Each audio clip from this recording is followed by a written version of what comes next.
in terms of the barging, you said there'd be two, during the busiest time, you'd have two barges. So On average. On average. Will they be there at the same time, or will they be coming and going? Because I'm concerned that if you have more than one barge, right now I think you've used one barge, two barges, one tied up to the quote unquote pier, Right. and another for the the float, and another to barge the stuff away. Right. So will that be a change, and will that have? It'll be a change. This will be a different system. We're working out the details of the system. It may be a crane lift system, but it may also be a ramp system. But it won't. I'm just concerned that you won't run into obstacles in terms of navigation or anything. Okay. No, this is all being worked Okay. out. Second. A professional company that's done it before. So, in terms, We're not doing it ourselves. We're not buying the barges or the tugboats. Okay. So I think it's cool that I understand you're doing. You have to bring concrete mixers on, but fortunately, it won't be like the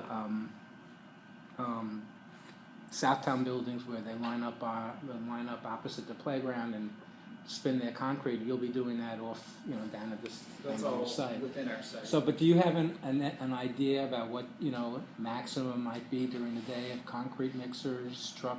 I don't yet. I mean, that's the next stage that we have to work out, and that's what like I said. We're working with. We just got our permits literally Friday, and we meet with REAC every week, and we'll be working out the numbers, and these guys can now start to project a real set of numbers and coordinate between the multiple different projects. So And I'm sure you're aware that sometime, maybe during that peak construction time, there'll be construction work going on the helix. Yes. Okay. Yeah. Okay. So on the I guess it's the northeast corner, which is your main entrance gate, right? Okay. Is it possible? What my concern is with the number of trucks coming in is that I know you say the barging is you have the extra capacity, so one truck missing a schedule doesn't mess everything up. Totally get that. The problem is in the northeast corner though, the traffic there can be a congestion problem, and an extra truck can cause a huge traffic jam there. So would you consider somehow reconfiguring or somehow that entrance gate so you can at least have several trucks in the queue so that they don't back up potentially into the bus traffic and other traffic? There's no other place for them to go around at that point. The main entrance is the northwest entrance, not the northeast. But the northeast will be utilized quite a bit, and it'll be the only entrance during some of the roadway work when we're doing utilities around that road. Are there two entrances now? This We're going to do northeast and northwest? Right now, as of today, the northeast corner is locked up. Everything comes through the northwest corner. On the Queens side. Northeast is Queens, right? Yes. Formerly, that's been the main entrance. But what you're saying is that's been flipped? It's been utilized by the demo. Right now, it's not. Everything that comes in is coming through the northwest corner. When we start the roadway work, we'll start at that northwest corner because we're able to close that down early when it's only the cup and the faculty. We don't want that closed down when everybody's ongoing. So that'll be closed for a small period of time, and the northeast will be the only entrance.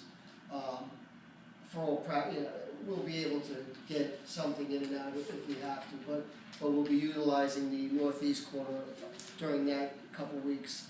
But the northwest corner, in the big picture, will always be the main entrance because we're able to cut through the campus diagonally and exit at that ramp and the gate number 2 that's at the northwest corner. So the trucks that will travel then, they'll come down Main Street, which is two-way at that point, Mm-hmm. then and then they'll come over on the west side, possibly the wrong way, but come down the west side into the northwest corner, or will they come down on the east side, go around the transverse road, and then make a left into that northwest corner? They can come down the northeast corner and then enter at the northwest corner. They'll come from the transverse road, and then they'll make a left into it, and there'll be enough room that if there's delay of the truck getting in or a second truck, then it's not going to back up that transverse road. No, and the trucks for the Colo building and the Resi, which are both located in the northeast, it makes practical sense to bring them right in the northeast corner. But the whole job of booking these trucks and scheduling these trucks is that we don't have trucks backed up anywhere. It's like, I mean, we do loading docks in the middle of Manhattan every day, so you have to schedule these trucks out, the type of trucks, and whether it's a 1 hour delivery, a 3 hour delivery, whatever's coming in. Obviously, concrete trucks, when it comes, has to get the express lane into the site. They can't sit there, so they've got to be scheduled, and they'll be staged across the bridge in Queens, so they'll get called in by radio, and they'll come in and they'll go straight into the individual projects. But sorry to interrupt, but then with the number of trucks you're having a day, okay, and there's, nominally, 10 hours of a work day, that's 10 trucks per day if you're scheduling on an hour, resolution. Right, but it's coming into 4 different projects plus a site and the barging area, so they have a destination. They're not all going into one singular loading dock. They're going to either the site, they're going to the CUP, the Resi, the Colo, the Fab buildings, and they've got a destination. And as long as There's they're two scheduled. entrances there, right, to the Right. site. So they're going through 2 portals.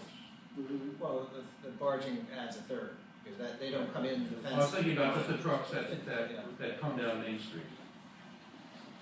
Anyway, I'm concerned about that because if that happens, we have a significant, backup of traffic here, and it seems like given the amount of available space there, by just giving yourself enough room to have a second truck or whatever at either of the entrances, then that would mitigate that problem when it happens and you avoid a. Well, to Yeah, further what that is- too, further that too, is right now we're doing demolition on phase 2, but by the time the truck traffic really ramps up, phase 2 is gonna be open, and we're gonna have 6 to 8 acres of the southern end of the site that we can use for staging too.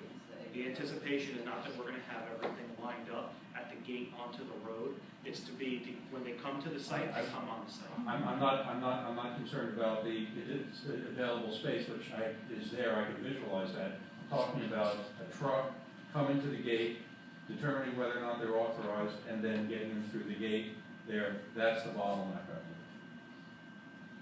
believe. It is, but we don't expect to book 10 trucks coming in at 9 o'clock in the morning or something like that.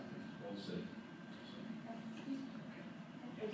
I would like to drill down a little bit on a question that Larry kind of alluded to. We know that they're gonna have to do some work on Helix. Right. When does that fit into this plan that you were talking about? Because I had understood that there was some talk about diverting some of the traffic through the garage area, because that they may have to close down the Helix totally. And so I was trying to visualize how those trucks were gonna maneuver through. No, that's only 11 p.m. to 6 a.m. Okay, so I'm just trying to get, Yeah. when they start to work on Helix, because having experienced some of the other construction on the island and seeing the wear and tear that happens to the Helix when you have a lot of traffic going on, and this has been a particularly unfriendly winter for us. I'm just trying to get a sense of, are you guys gonna be evaluating the Helix before some of this really heavy traffic starts coming onto the Helix? We're not evaluating it structurally, if that's what you mean. And we understand that REAC operates, and when it's a facility that's used for trucks, there's a weight limit, and we'll work within the regulations. We have been meeting with REAC weekly, as I said. Our understanding had been that the project was bid out, and there was a potential for it to start within the next 2 to 3 months, but then it had to be rebid. That's what we had understood, and so the actual work is still several months out. In my experience, and these guys know more, it's not really until you get the contractor on board that you have a real work plan and a sense of what the hours are and what the widths of trucks that can come or vehicles that can come at different times. So we're anxious to get more detail on it, but I think from our understanding there isn't a contractor on board at this point, that it's being rebid.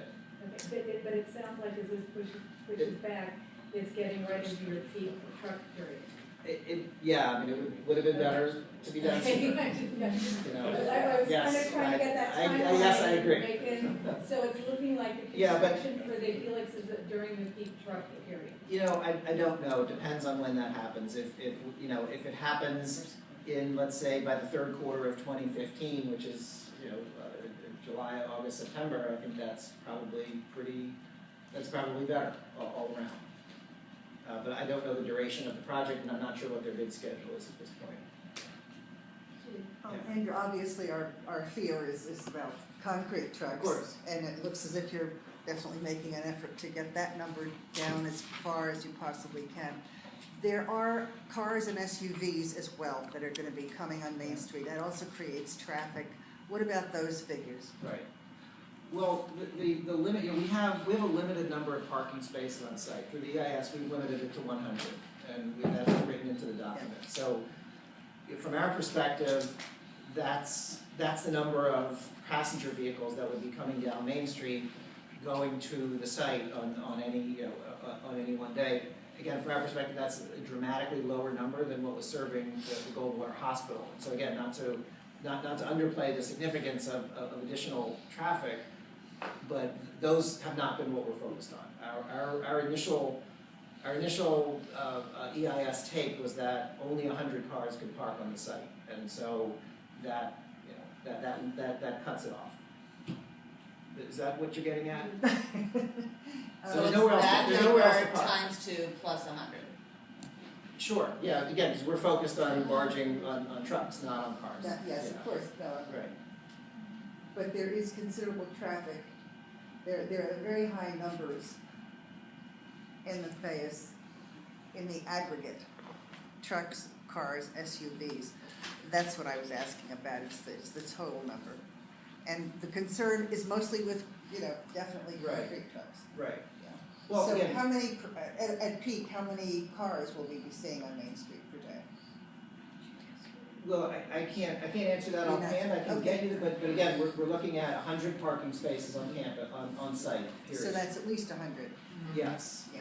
Yes. So I would anticipate that probably bunched toward the early time frame, because if you're talking about a 7 a.m. start date, and it's not a lot of workers, it's a lot of supervisors and The management. workers won't be parking on the site. Right. The general masses of workers, the daily workers won't be. No, they have to come down straight Main Street to go park on the site, that's what we're. No, they're not. They're not No, gonna they're not park allowed on to the park site. on the They're site. not gonna be allowed to park on the site. Oh, they're not?